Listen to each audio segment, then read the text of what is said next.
काल सभा झाली वेळेवर तुमच्यावरती टीका झाली, कसं बघता त्याकडे? काल आपण बघितलं असेल नक्की सभा कशासाठी झाली हेच काय कळालं नाही. नक्की उमेदवार कोण होतो, कोणावर सभा झाली आपण बघितलं असेल. एकमेव फक्त मला प्रशांत गोरडची जिरवण्यासाठी ती सभा झाली होती. तर त्याला काय फार मोठं महत्व द्यायची काही गरज नाही. बरं, आणि त्यांच्याकडे मुळात मुळात समोर जे उमेदवार आहेत त्यांच्याकडे गेली 15 वर्ष त्या कुकुडवाड गटाचं ते नेतृत्व करतात.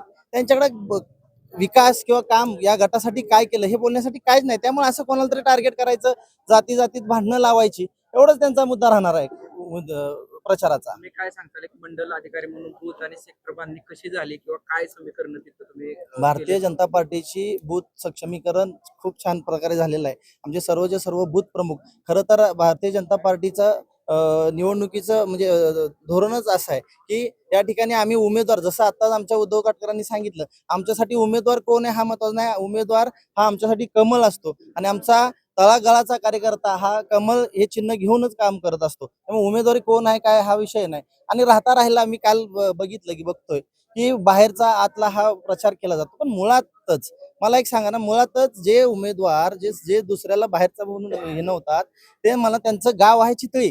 आपल्यापैकी सर्वांना माहिती, मला तर स्वतःला निमंत्रण होतं. गेल्या वर्षी चितळी या ठिकाणी त्यांनी बंगला बांधला, त्याची वास्तू घातली. त्यामुळे आता हे सगळ्यांना सांगायला नको ते कुठले आहेत. मुळात दुसरी गोष्ट, ते राहायला सुद्धा सातारला आहेत. आणि जाता जाता आता एवढं सांगायचं आहे मला की काही वरकुट्यामध्ये त्यांनी सभा घेतली, त्या ठिकाणी गटाचा स्वाभिमान आणि त्या गावाचा स्वाभिमान म्हणून सांगितलं गेलं. परंतु आपल्या सर्वांना आपण सर्व ज्ञात आहे आपल्याला की ते आले कोणाच्या आधाराने, मामाच्या इथं येऊन आज त्यांची काय परिस्थिती केली, आज कोण तिथं कोणाच्या घरात घुसून कोणी गड उद्ध्वस्त केला हे जनतेनं बघावं. आणि या सर्व वरकुटकर आणि माझ्या कुकुडवाडकरांनी बघावं. राष्ट्रवादी एकत्र आले. येऊ द्या ना, काय हरकत नाही. असे ते नेहमीच येतात. त्यांनी 15 वर्ष प्रतिनिधित्व केले.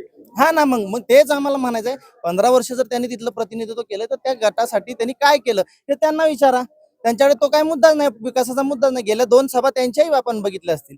विकासाचा हा एक शब्दही त्या सभेमध्ये उच्चारला जात नाही. कायम फक्त टीका करणे आणि कसं का होईना ह्या मान खटावचा जो स्वाभिमान आहे त्या स्वाभिमानानं दुखावण्याचं काम कायमच यांनी केलेलं आहे.